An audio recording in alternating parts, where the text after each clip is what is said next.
Students, hopefully आप सब खैरियत से होंगे। Welcome again.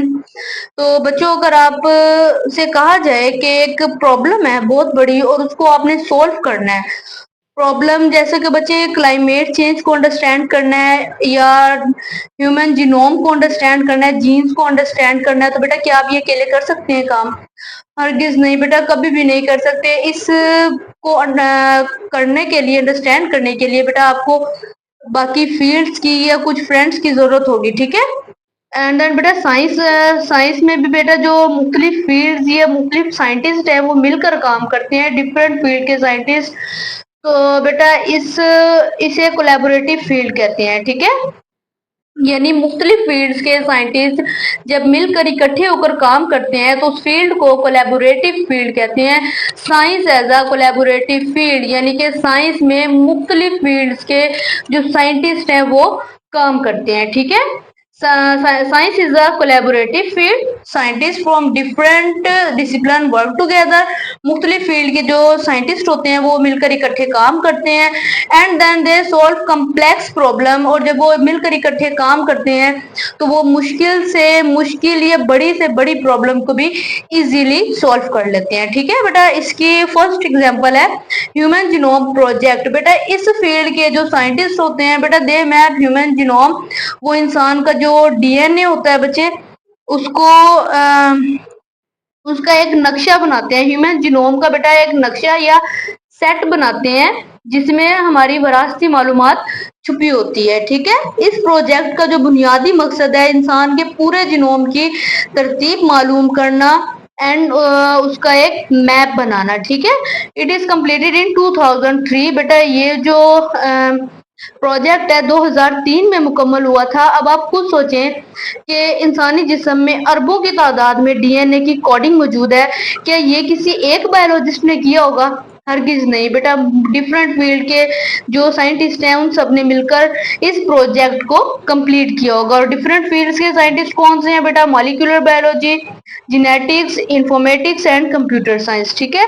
मॉलिक्यूलर बायोलॉजी के जो बेटा साइंटिस्ट होते हैं ये सेल्स और डीएनए पर काम करते हैं। एंड देन बेटा जो जेनेटिक्स के साइंटिस्ट होते हैं ये जीन्स या विरासत के बारे में स्टडी करते हैं। And then informatics and computer science के जो बेटा साइंटिस्ट भी शामिल होते हैं बेटा साइंस में, क्योंकि इस अनलिमिटेड डाटा को कंप्यूटर सॉफ्टवेयर और प्रोग्राम्स के बगैर महफूज करना, सेव करना इम्पॉसिबल था। अगर आप अपनी किताब में दी गई तस्वीर 1.2 को देखें तो वहां आपको एक डीएनए का मॉडल नजर आएगा जिसमें बेटा chemistry, biology, physics, engineering, information और एथिक्स जैसी फील्ड्स शामिल हैं। इन सब फील्ड्स ने मिलकर बेटा इस प्रोजेक्ट को कामयाब बनाया, ठीक है। एंड देन हमारी सेकंड एग्जांपल है क्लाइमेट चेंज। बेटा it requires team work. Climate change यानी कि माहौलियाती या मौसमियाती तब्दीली, ठीक है बेटा। ये आज के दौर का, प्रेजेंट डेज का एक बहुत बड़ा मसला है, बहुत बड़ा इशू है, क्योंकि दिन ब दिन जो है बेटा गर्मी बढ़ती जा रही है, टेम्परेचर ज्यादा हो रहा है हमारी अर्थ पर। तो इस मसले को समझने और इसका हल तलाश करने के लिए हमें एक फील्ड पर डिपेंड करने की बजाय डिफरेंट फील्ड्स की जरूरत पड़ती है, जैसा कि atmospheric science, ecology, economics and sociology. Atmospheric science बेटा इस फील्ड में जो साइंटिस्ट होते हैं बेटा वो बादलों, गैसों और हवा का मुताला करते हैं, उन्हें स्टडी करते हैं। एंड देन बेटा इकोलॉजी के जो साइंटिस्ट होते हैं ये इल्मे माहौल के माहिरीन होते हैं, ठीक है। यानी कि जो ये देखते हैं कि जो तब्दीलियां हो रही हैं, एटमॉस्फेरिक वाले साइंटिस्ट ने जो देखा था बादल, हवा, गैस, ये जो तब्दीलियां हैं इनका जानवरों और जंगली हयात पर क्या असर है, ठीक है। इकोलॉजी के साइंटिस्ट इस चीज को स्टडी करते हैं। एंड देन बेटा इकोनॉमिक्स यानी कि मुआशियात, जो मुआशियात के इकोनॉमिक्स के माहिरीन है बेटा वो ये देखते हैं कि ग्रीन एनर्जी पर शिफ्ट होने या फैक्ट्रियों को कंट्रोल से करने से जो मईशत है उस पर क्या असर पड़ेगा। एंड देन सोशियोलॉजी बेटा, और आखिर में सोशियोलॉजी यानी इमरानियात के जो माहिरीन है बेटा वो भी इसका हिस्सा बनते हैं ताकि ये समझा जा सके कि इंसानी मुआशरा इन तब्दीलियों पर कैसे रद्द अमल देता है और हम लोगों के रवैयों और माहौल को दोस्त कैसे बनाते हैं, ठीक है। एंड देन बेटा मेडिकल रिसर्च यानी बीमारियों के इलाज और दवाइयों पर होने वाली रिसर्च, ठीक है। बेटा medical research help to improve human health. जो मेडिकल रिसर्च है ह्यूमन हेल्थ को, इंसानी सेहत को इम्प्रूव करने में मदद देती है, हेल्प आउट करती है। एंड साइंटिस्ट वर्क टुगेदर, और इसमें जो साइंटिस्ट हैं, साइंसदान है, वो सब मिलकर बेटा मिलकर काम करते हैं। And cancer research involve doctor, biologist and statisticians. जो कैंसर की रिसर्च में डॉक्टर्स, बायोलॉजिस्ट और स्टैटिस्टिशियंस जो है बेटा शामिल होते हैं। ये सब मिलकर कैंसर पर सर्च करते हैं।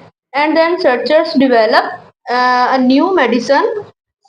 जो रिसर्चर्स हैं वो नई दवाइयाँ डेवलप करते हैं, मुतारिफ करवाते हैं। इन शॉर्ट बेटा जब भी कोई बड़ी बीमारी आती है जैसे कि कैंसर, तो इसका इलाज ढूंढना किसी एक डॉक्टर के बस की बात नहीं होता, ठीक है। इसलिए एक पूरी टीम, जिसे इंटरडिसिप्लिनरी टीम कहते हैं, मिलकर काम करती है। और इस टीम में बच्चे शामिल हैं oncologist, biologist, biochemist, geneticist, pharmacologist and then statisticians.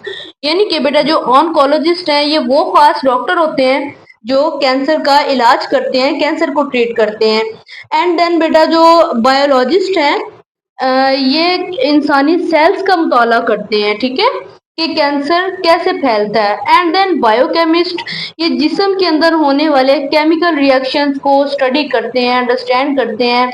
And then geneticist जो होते हैं बच्चे ये डीएनए और जीन्स का मुताला करते हैं, ठीक है। एंड देन बेटा फार्माकोलॉजिस्ट ये क्या करते हैं बेटा, ये नई दवाइयाँ बनाते हैं या इंट्रोड्यूस करवाते हैं। एंड देन स्टैटिस्टिशियंस जो होते हैं बेटा इस फील्ड के जो माहिर होते हैं, ये मैथ और डाटा के माहिर होते हैं, जो रिसर्च के नताइज का हिसाब किताब रखते हैं, ठीक है। यानी कि जब बच्चे ये सब लोग अपनी अपनी महारत मिलाते हैं तब जाकर कैंसर जैसी खतरनाक बीमारियों का इलाज मुमकिन हो पाता है, ठीक है। एंड देन बेटा रोबोटिक्स एंड एआई। आपने रोबोट और एआई जैसे कि चैट जीपीटी के बारे में तो सुना ही होगा, ठीक है। रोबोट्स और एआई बेटा की जो फील्ड है वो भी मुकम्मल तौर पर इंटरडिसिप्लिनरी है, ठीक है। robotics and AI are interdisciplinary field. It enables machine to think and learn like humans. ये फील्ड जो बेटा मशीन को इस काबिल बनाती है, एआई एनेबल करती है बेटा मशीन को कि वो इंसानों की तरह सोचने और लर्न करने, सीखने के काबिल हो जाए। Autonomous vehicles can move without human driver. बेटा बगैर इंसानी ड्राइवर के खुद चलने वाली गाड़ियों को इंट्रोड्यूस करवाया गया just because of robotics and AI, ठीक है।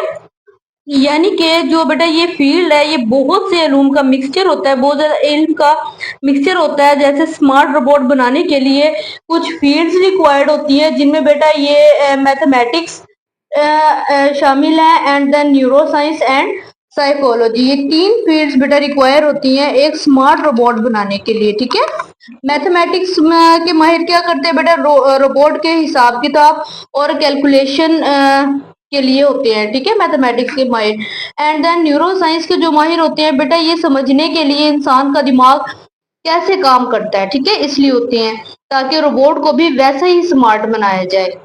एंड देन बेटा साइकोलॉजी, ये साइकोलॉजी जो होती है बेटा ये जानने के लिए कि इंसान रोबोट्स के साथ कैसे बातचीत कर सकता है या उनके साथ बिहेव कैसे कर सकता है, ठीक है। इस कोलैबोरेशन की वजह से बेटा आज हमारे पास robotic system, machine learning, natural language process है जिसके जरिए कंप्यूटर हमारी जुबान को समझ सकता है, ठीक है। आपकी बुक में बेटा दी गई फिगर 1.3 में भी देख सकते हैं आप कि कैसे एक ह्यूमनॉइड रोबोट इंसान की तरह सोचने और काम करने के काबिल बन रहा है, ठीक है।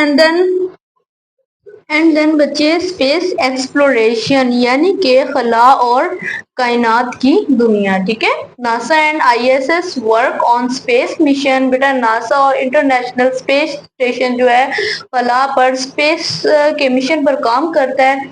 And then scientist from different fields work together, और मुख्तलिफ फील्ड्स के जो साइंटिस्ट हैं, साइंसदान हैं, वो मिलकर काम करते हैं, ठीक है।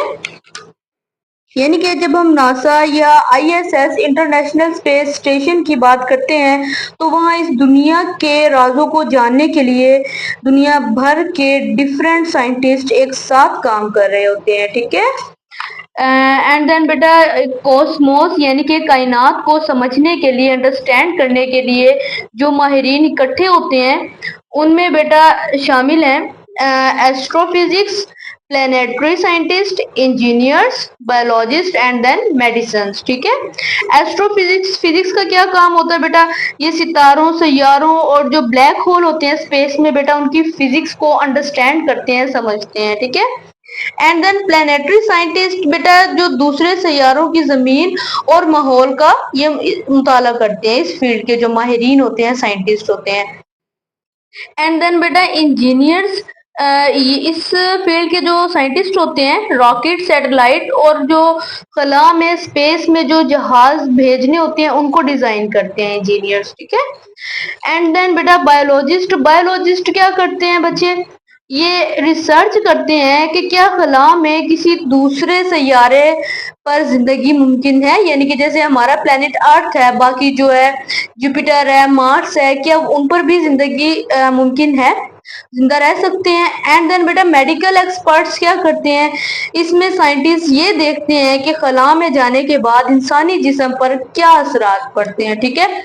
इन शॉर्ट आपका कंक्लूजन है, खुलासा, कि कैंसर का इलाज हो, स्मार्ट रोबोट बनाने हो, चांद, मार्स या किसी भी प्लेनेट पर जाना हो तो साइंस की दुनिया में अकेले कुछ नहीं हो सकता।